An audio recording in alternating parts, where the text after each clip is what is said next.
মা কথাটি ছোট্ট অতি, কিন্তু যেন ভাই মায়ের মতো প্রিয় কিন্তু ত্রিভুবনে নাই।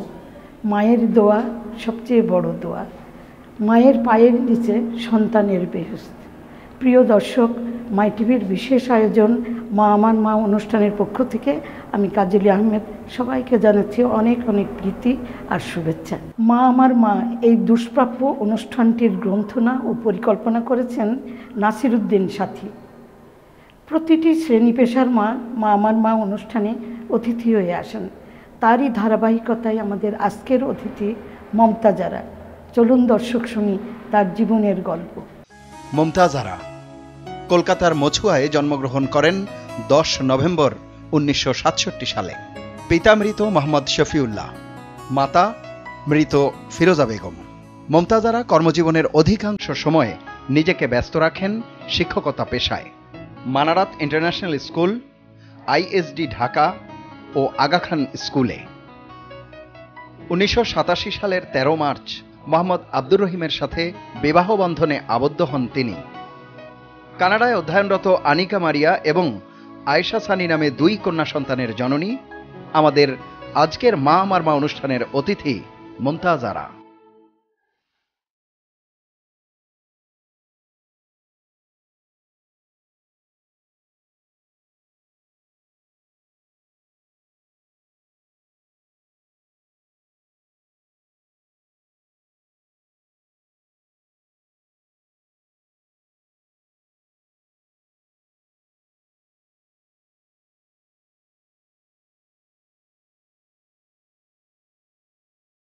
আপনার সারাদিনের ব্যস্ততা সম্পর্কে কিছু বলেন। সারাদিন ব্যস্ততা অ্যাকচুয়ালি আমার সকাল হয় ফজর নামাজ পড়ে উঠে তারপরে নামাজ পড়ার পরে একটু ব্যায়াম করি, ব্যায়াম করার পরে নাস্তা খাই, নাস্তা খাওয়ার পরে মেয়ে আবার ইয়েতে এসে যায়, মেয়ে তো ক্যানাডা থাকে, তো মেয়ে আসে। সময়ে নিজেকে ব্যস্ত রাখেন শিক্ষকতা পেশায়। Manarat international school, ISD Dhaka ও আগা খান স্কুলে। 1987 সালের 13 মার্চ মোহাম্মদ আব্দুর রহিমের সাথে বিবাহ বন্ধনে আবদ্ধ হন তিনি। কানাডায় অধ্যয়নরত আনিকা মারিয়া এবং আয়েশা সানি নামে 2 কন্যা সন্তানের জননী আমাদের আজকের মা আমার মা অনুষ্ঠানের অতিথি মমতাজারা।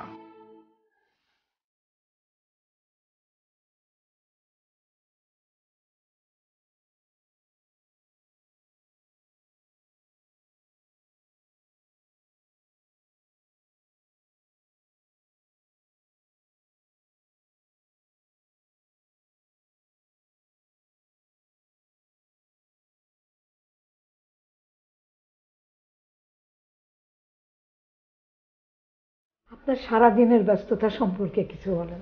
সারাদিন ব্যস্ততা অ্যাকচুয়ালি আমার সকাল হয় ফজর নামাজ পড়ে উঠে তারপরে নামাজ পড়ার পরে একটু ব্যায়াম করি, ব্যায়াম করার পরে নাস্তা খাই, নাস্তা খাওয়ার পরে মেয়ে আবার ইয়েতে এসে যায়, মেয়ে তো ক্যানাডা থাকে, তো মেয়ে আসে ভাইবারে আসে, নাহলে ইমোতে আসে, ওর সাথে কথা বলি, 1 ঘন্টা কথা বলি। এটা আত্মতৃপ্তি আর কি, মেয়ে কি করছে কেমন আছে এটা জানার জন্য প্রতিদিনের নিয়ম এটা।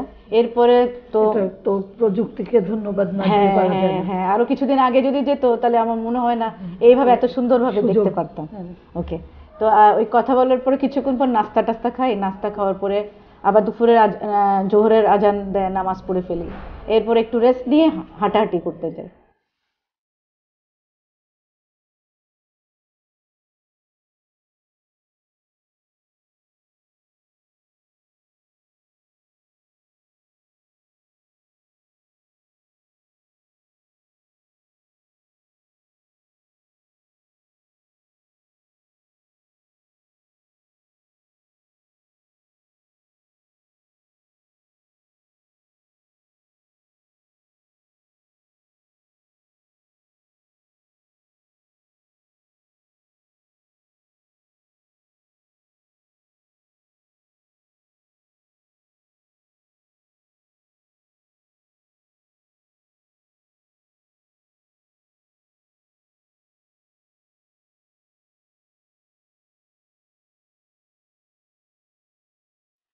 আমার ক্যারিয়ার শুরু হয়েছে টিচিং থেকে।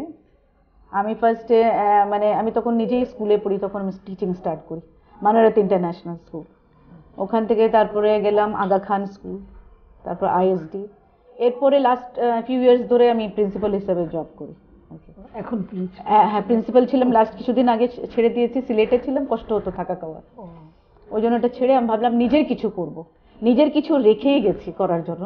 তারপর ভাবলাম যে এই সিলেটের বাসীরা ঢাকার এডুকেশনটা এত কোয়ালিটি এডুকেশন, ওদেরকে কিছু হাতে ধরিয়ে আসি, এতদিন তো থাকতে পারবো না যতদিন থাকতে পারে, তো ওদেরকে হাতে কলমে গড়া আর কি। যে যাওয়ার পরে যেগুলো জিনিসগুলো বঞ্চিত ছিল তারা, সেগুলো তাদেরকে আমি যত আমার এক্সপিরিয়েন্স ছিল ওগুলো ওদেরকে দিয়ে আসছি। তো আর যেহেতু আমি নিজের রিহ্যাবিলিটেশন করছি, রিহ্যাবিলিটেশন সেন্টারটা আপনার মানিকগঞ্জে করছি প্রতিবন্ধীদের জন্য। মানিকগঞ্জ কি আপনি প্রতিদিন যাওয়া লাগে? না, প্রতিদিন যাই না, কনস্ট্রাকশন কাজ শেষ হওয়ার পরে এখন প্রায় যাচ্ছি। আরো কিছু কাজ আছে, অনুমোদন আছে, আরো কিছু কাজ আছে, 2 দিন পর। হ্যাঁ।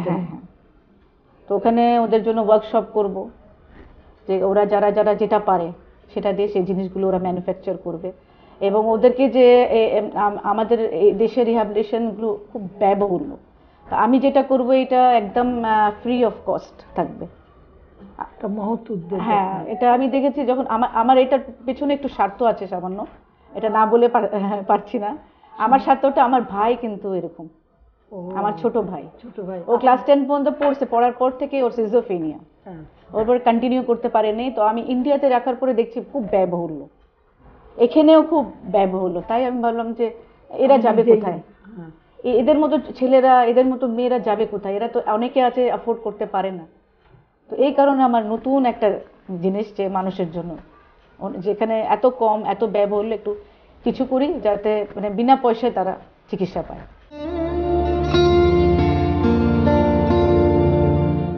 আপনার প্রথম মা হবার অনুভূতির কথা যদি বলেন। ওটা তো কেউ ভুলতে পারে না, ওটা সব থেকে মেমোরেবল মা হওয়া। আমার মেয়ে যখন ফার্স্ট বেবি যখন আমার পেটে আসলো, তো তখন তো মানে খুব একটা এক্সাইটেড ছিলাম যে আল্লাহ ছেলে না মেয়ে আমি জানি না, তারপর আমি বলতাম আল্লাহ তুমি যাই দাও সুস্থ দিও। তখন আমি নিজে স্কুলে চাকরি করছি, মানারাতে যখন জব করি, তো ওই বাচ্চাটা হলো 40 ডেজও হয়নি, 30 ডেজে রেখে আমি স্কুলে যেতাম। এবং আমার প্রতিবেশীরা এত হেল্পফুল ছিল, তারা বুঝতো যে আমি আসলে পারছি না, তো ওরা কি করতো, এসে আমার মেয়েকে গোসল করানো, খাওয়ানো, এগুলো করতো। আমার মেয়েকে রেখেই জব করতাম আর কি। আর জব করতাম, আরেকটা জিনিস আছে, আমার মেয়ে আমাকে খুব মিস করতো, এটা ঠিক। মাঝে যখন একটু বড় হলো কি করলাম, আমি ওকে সাথে রাখলাম, স্কুলে দিয়ে দিলাম। আসসালামু আলাইকুম। মাই টিভিকে অনেক ধন্যবাদ আমাকে এই সুযোগ করে দেওয়ার জন্য। আসলে প্রতিনিয়ত আম্মুকে আই লাভ ইউ বলা হয়, কিন্তু বলা হয় না why she is special. For me আমার মা স্পেশাল অন্য সবার মতো, কিন্তু আমার মা সব সময় আমার জন্য একটা example, and she will always be my role. Suffering আমি একটা ইনস্ট্যান্ট বলি যে আমার মেয়েকে আমি রেখে গেছি, আমি কোন একটা কাজে আমরা দুজন হাজব্যান্ড ওয়াইফ বেরিয়েছি, তারপর এসে শুনে বাড়িওয়ালা আমাকে বলছে এসে পরে, আপনি জানেন কি হয়েছে আজকে ঘটনা, আপনারা দুজন চলে গেছেন, আর আপনাদের বুয়া কি করেছে আপনি কি জানেন? আমি বলছি না তো। বলে আপনার মেয়েকে বাইরে দিয়ে লাগিয়ে দিয়েছে দরজা, ও ভিতরে ছিল ছোট বাচ্চা, বাইরে দিয়ে লাগিয়ে দিয়েছে, আর আমার মেয়ে বুঝতে পারেনি, সে ভিতর দিয়ে ছিটকিনি দিয়ে দিয়েছে। এখন ও বাইরে দিয়ে, তখন বয়স 2.5 কি 3 হবে, 2.5-3 বছর। হ্যাঁ, কিছুই বোঝে না। ও তো কান্নাকাটি করছে, পাশে আমাদের প্রতিবেশীর জানলা ছিল, ওই ভদ্র মহিলা, ওই আপাটা ওকে সান্ত্বনা দিচ্ছে, বাবা কিছু হয়নি, আমি আছি তুমি চিন্তা করো না। পরে ওই বুয়াটাই যে বাড়িওয়ালাকে ডেকে আনার পরে বাড়িওয়ালা শাবল দিয়ে ইয়ে করে দরজাটা খুলে ওকে বের করেছে, উদ্ধার করেছে।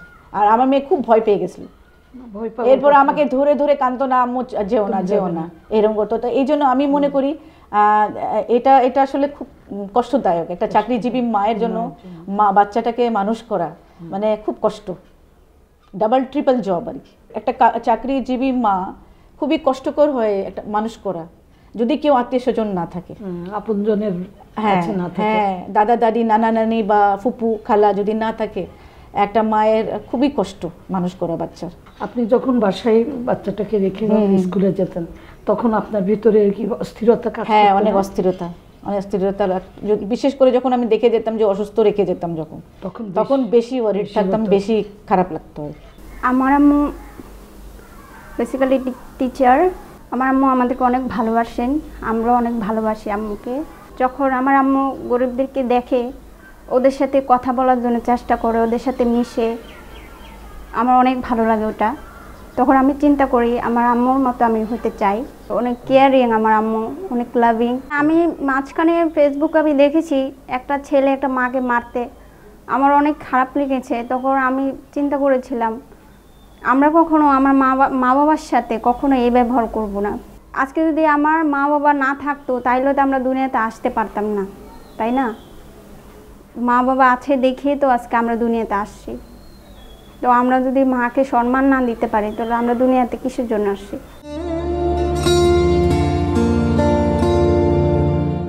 আপনি যে জীবনে স্ট্রাগল করেছেন সেই গল্পটা কেমন, কেমন ছিল? সেটা খুব সুখময় না।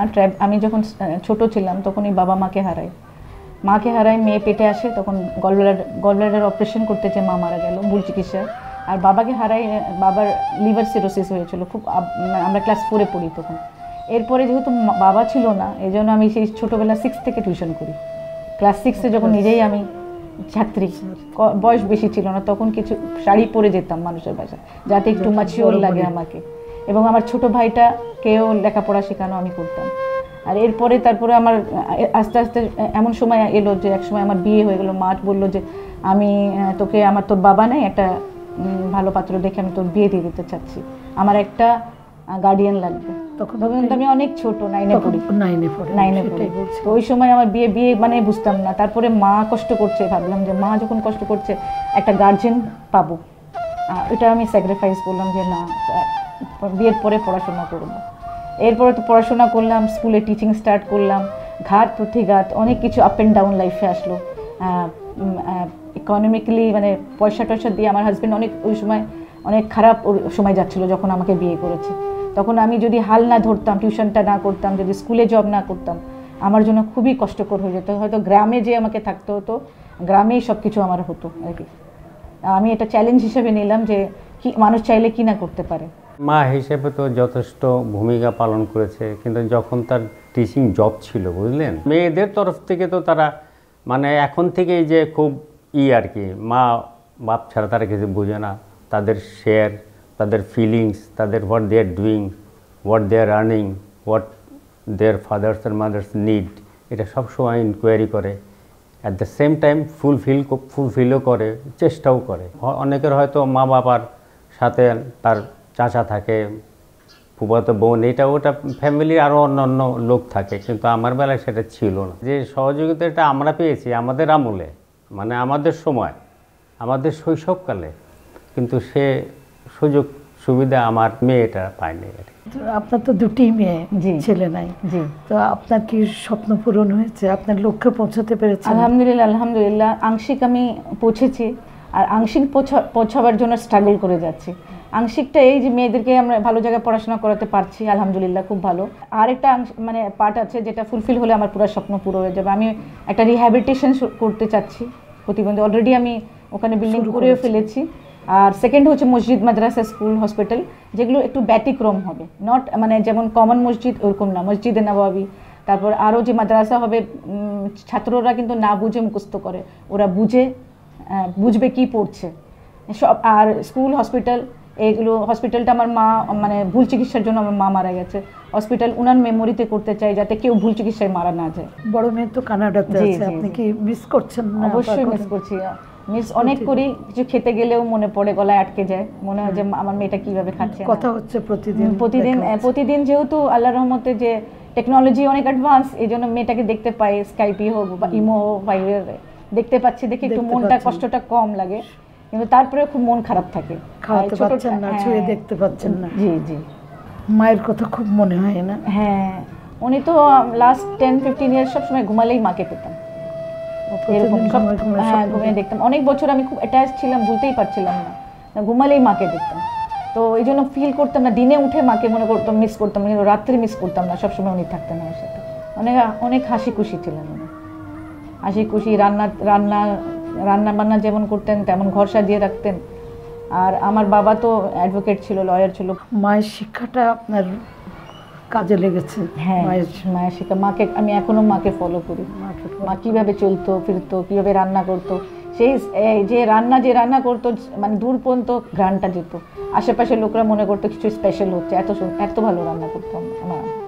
আমি কিছু পেয়েছি আর কি আম্মার কাছ থেকে রান্না বান্না, কিন্তু আমার আম্মার মতো কেউ রান্না করতে পারতো না। আবার মিশুকও অনেক ছিলেন উনি, সবাই আমার যখন জয়দেবপুর উনি থাকতেন লোকজন অনবরত আসতো ওনার বাসায়, আর উনি কাউকে খালি মুখে বিদায় দিতেন না, চা চড়ানোই থাকতো চুলার মধ্যে সবসময়। আর এরকম মানুষ, যখন আম্মা মারা গেলেন তখন অনেক লোক আসলো আম্মাকে দেখতে, সে শুনে শুনে অনেকে আসছে, এত ভালো একটা মহিলা এখানে থাকতো, কিভাবে মারা গেল, সবাই আসতো দেখতে, সবাই আসছে দেখতে। আর কোথা থেকে কী হলো আমি বুঝলাম না, কেউ বাঁশ কাটলো, কেউ ইয়ে করলো, তারপর দাফন হয়ে গেলো, মানে সবাই লোকই করেছে, ওনার লোকের ভালোবাসা, মানুষজন যে এত ওনাকে ভালোবাসতো, সব কিছু, আমাকে কিছুই করতে হয়নি এত। তো আমি জানি না, দোয়া করবেন যে আমি আমার মায়ের মতো হতে পারি।